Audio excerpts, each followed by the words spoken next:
o presidente Xi Jinping da China ligou para Vladimir Putin pela segunda vez desde o início do conflito. Ele falou que as partes envolvidas devem encontrar uma solução responsável para que a guerra termine de uma vez. Mas ele também falou que a Rússia tem legitimidade para buscar e defender os seus interesses nacionais. O que isso quer dizer para a relação da China e da Rússia, que aparentemente cresceu nos últimos tempos? Antes de mais nada, inscreva-se no canal, ative o sininho e acompanhe esse canal que é de análise de política internacional, de economia e de finanças.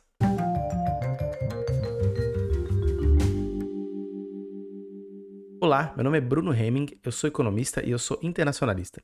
A China e a Rússia, através dos seus presidentes Xi Jinping e Vladimir Putin, assinaram um documento juntos chamado Joint Statement, ou Declaração Conjunta, que basicamente afirmava que Rússia e China tinham uma visão internacional parecida, e esse documento praticamente é uma ordem à cooperação internacional, à troca igual entre os países, à equidade no tratamento, na diplomacia, na respeito à soberania, basicamente de acordo e alinhado com o que a ONU sempre pregou e os Estados Unidos sempre disse, mas que na prática a gente às vezes não verifica. Esses dois países assinaram esse documento e disseram que, a partir daquele momento, eles declaravam, daí, textualmente, que havia entre China e Rússia uma amizade sem limites. Essa declaração e esse posicionamento de ambos os países vai bastante contra o que algumas teorias e algumas ideias da política internacional e das relações internacionais pregaram por muito tempo entre os dois países. Sempre houve uma desconfiança que, por ambos partilharem a Ásia e terem conflitos com alguns países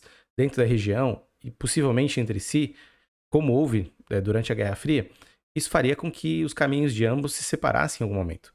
Havia também esperança, por parte do Ocidente, que a Rússia visse que ela não tinha muito a ver com a Ásia e tinha mais a ver com a Europa, com os valores democráticos ocidentais. Pelo que a gente percebe agora, isso não está mais na realidade. E o que estaria na mesa? Qual que são as iniciativas dos países que estão colocadas e que vão trazer benefícios para eles individualmente e pela união de força dos dois, o que pode trazer de frutos? A China aposta num projeto chamado Belt and Road Initiative, que basicamente são investimentos em infraestrutura com altas quantias de dinheiro, a um largo escopo, atingindo diversos países e regiões do mundo, como a África, o Oriente Médio, a África do Sul, a América Latina, a Europa também.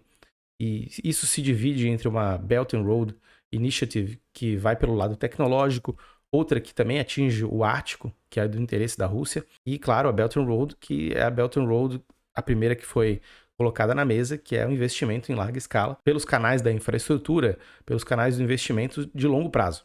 Essa iniciativa da China, ela já está colocada como possivelmente capaz de gerar investimentos na casa dos 3,7 trilhões de dólares, que basicamente é 6 anos de gasto militar dos Estados Unidos, e é muita coisa, né?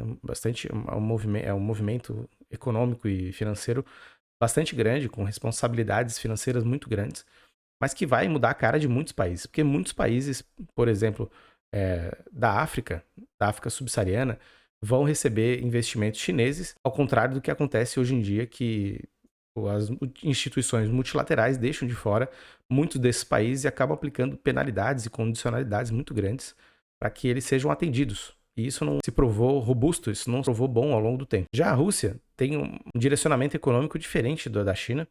Ela tenta superar as humilhações sofridas após o final da Guerra Fria, e isso muito puxado pelo setor de defesa, que é um setor altamente tecnológico da Rússia. E a Rússia já colocou na mesa e já colocou suas restrições severas à OTAN, tanto é que a guerra na Ucrânia foi justificada, entre as justificativas, né, foi justificada por, além de proteger as províncias rebeldes, né, agora onde ela está em Donbás, agora é uma dessas províncias, Donbás, Luhansk, ela fez isso em oposição à expansão, ao expansionismo da OTAN. Um dos objetivos da Rússia é proteger o que ela considera seu território e afastar o que ela entende ser como uma ameaça para si. Ela também está envolvida na questão do Ártico, que é um dos objetivos da China, como eu falei da Belt and Road, e lá também ela vai ter pontos de atrito bastante grandes com a OTAN. Uma das questões colocadas é, pode haver conflito? De fato, a China e a Rússia, elas dividem um continente e têm interesses em outras regiões do mundo em que elas podem acabar esbarrando. A Belt and Road poderia ser um dos motivos de desavença entre os países, porque a China poderia estar colocando seus tentáculos em regiões em que a Rússia tem interesse em ser predominante, como a Europa, como a Ásia Central, entre outras regiões do mundo, o Ártico mesmo, que faz parte da Belt and Road, e também poderia se imaginar que países como a Índia, que tem uma relação que é historicamente conturbada com a China, mas que ultimamente tem uma boa relação com a Rússia, poderia ser um vetor ali de desavença ou de mudança na balança de poder na região. Outra questão é o apelo histórico, já que na Guerra Fria, Mao teve uma boa relação com Stalin, depois que o Khrushchev entrou, não houve uma relação tão boa. Inclusive, a Rússia apoiou a Índia na guerra entre Rússia e Índia em 62. Há, sim, um respaldo histórico de desavença entre os países, há questões sensíveis, até a questão de Taiwan, a crise do Estreito de Taiwan, também teve uma pitada de desavença entre os dois países, mas, ao que parece, a relação entre ambos mudou 180 graus nos últimos tempos. Mas a amizade sem limites é uma possibilidade? De fato, ela é uma realidade. Hoje, Rússia e China, elas têm iniciativas bastante consolidadas, investimentos internacionais e instituições como o BRICS ou o Novo Banco de Desenvolvimento, o NDB, ou instituições que fornecem investimento para a Rússia, como a AIB. Isso tudo acontece. No âmbito da Belt and Road também, a Rússia é contemplada com investimentos. E há uma proximidade entre Xi Jinping e Vladimir Putin que se demonstra nos diversos encontros que eles tiveram ao longo do tempo. Nos últimos 9 anos foram 39 vezes em que os dois líderes se encontraram. Inclusive, Xi Jinping falando que o Putin é um dos melhores amigos dele, e esse é um dos motivos que a capa tá desse jeito nesse vídeo, é porque eles têm proximidades, trocam presentes, trocam cordialidades entre os dois, né, nos diversos encontros em que eles estão, um dando presente ao outro, ou oferecendo bolo, né? Isso aconteceu, está registrado nos jornais. É porque, de fato, existe uma aproximação entre esses países, e isso se verifica, por exemplo, no número de cooperação e exercícios militares que eles vêm fazendo ao longo do tempo. É cada vez maior, é crescente. A indústria bélica da Rússia, que é muito potente também, se acopla, de certa forma, à China, né, que tem um contingente militar bastante importante, tem uma complementariedade com a indústria bélica da Rússia. Isso nos leva à questão econômica. Também há uma junção entre esses países, né? A gente viu pela ótica militarística, também pela ótica econômica, comercial e de investimentos. Isso se verifica, financeira também, lógico, mas que há uma grande disparidade entre os países. Se a China tem um PIB que vai tocar na casa dos 30 trilhões de dólares, a Rússia tem um na casa dos 2. Por outro lado, eles acabam se interconectando por algumas necessidades que a China tem, como a questão do petróleo e do gás, que a Rússia exporta bastante. Tanto é que a balança comercial nos últimos tempos ficou muito favorável à Rússia pelo aumento dos preços internacionais. E a China tem os investimentos e tem tecnologias que vão ser muito interessantes para a Rússia, inclusive talvez para o setor bélico, né, que seja utilizado tecnologias relacionadas à internet das coisas, entre outros tópicos e outras tecnologias que são importantes, mas a China tem uma liderança nessa área. E para a Rússia também é interessante fazer um comércio justo com a China. Hoje, em termos relativos, a Rússia tem um superávit com a China, então é bastante interessante para a Rússia economicamente continuar adensada com a China. Por outro lado, a China tem interesse nos investimentos de infraestrutura.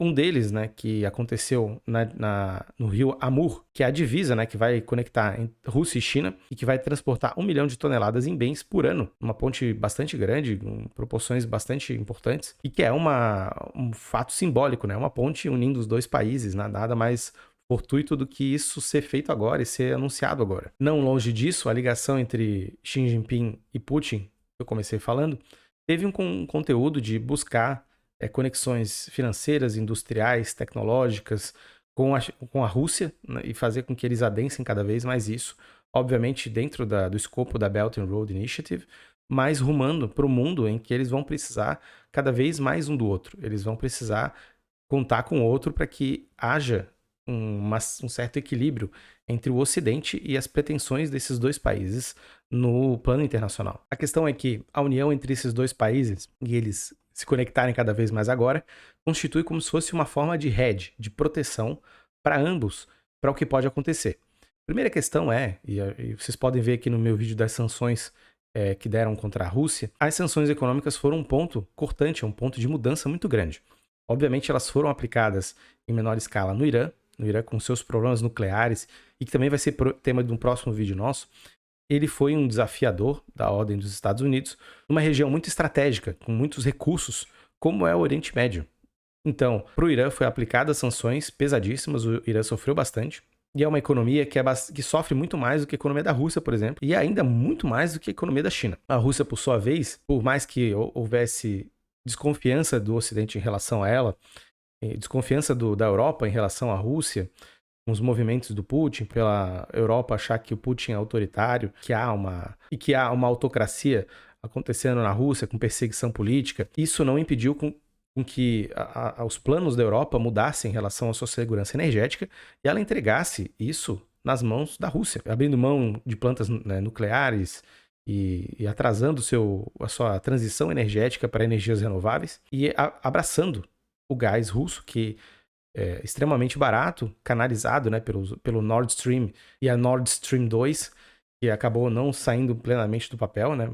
Passava pela Alemanha como a 1, né? E isso foi muito benéfico para a Europa por muito tempo. A Europa usufruiu de um custo de energia muito baixo por muito tempo, mas no momento em que a guerra acontece, isso daí vai pro ar, isso acaba, e a Rússia também é prejudicada nesse sentido. O mundo inteiro sofre os impactos das sanções. Sancionar a Rússia fica cada vez mais caro. A gente está vendo o que está acontecendo com as bolsas de valores do mundo inteiro. Elas estão sofrendo muito. Obviamente, isso é uma tendência que já estava acontecendo antes, mas ela está sendo cada vez mais acelerada por uma inflação que é muito grande. E se espalha pelos combustíveis, como é o caso dos Estados Unidos, que experimentou um aumento dos combustíveis bastante grande. A Europa com preço de energia. E, claro, que isso se configura num custo político. Isso é um custo político de manter sanções econômicas por um país interdependente com a Europa e com algumas partes do mundo, como é a Rússia, um país importante, uma grande potência, que altera a questão alimentar, onde ela é uma potência alimentar. Isso levado ao caso da China é muito mais impactante. Mas a China também tem medo do que as sanções econômicas podem fazer, caso haja problemas entre, por exemplo, a China e Taiwan. Isso pode ocasionar problemas, há a questão de semicondutores lá acontecendo, que é a ponta do capitalismo, onde, de fato, alguns conflitos, né, vão se intensificar cada vez mais. E se, por acaso, o Ocidente quiser sancionar a China, ou romper com a China em grande medida, isso vai ser um trauma muito grande para a China, claro. Ela vai sofrer um baque maior do que a Rússia, talvez, só que o impacto negativo que ela vai causar é muito maior do que esse que a Rússia está causando. Quando o mundo que foi construído, né, a globalização que a gente conhece, aconteceu nos moldes que a gente vê hoje, percebe, ele foi concebido com a China interconectada com o Ocidente. A China que produz barato, que vende seus produtos a um preço que chega nos Estados Unidos, na Europa, ou até aqui no Brasil, competitivo, mas que ajuda a inflação do mundo a ficar em níveis muito baixos. A partir do momento que isso termina, isso vai causar estresse social, isso vai causar problemas, como os que estão acontecendo agora e ocorreram em grande medida, além dos problemas que já acontecem pelo fato da decisão tomada econômica e política de transferir todas as plantas produtivas para o leste asiático e para outras regiões do mundo que fossem recepcionar essas plantas e produzir a um preço muito mais barato do que nos países de origem dessas empresas. Logo, existe um pacto mútuo na cisão entre China e Rússia e países europeus e Estados Unidos, países que são identificados como democracias liberais, Austrália. Isso é um impacto gigantesco, gravíssimo, só que para ambos talvez seja muito maior para o Ocidente, porque as crises que ocorreram, a Covid, eles tiveram um efeito negativo muito maior para o Ocidente do que o que está havendo na China.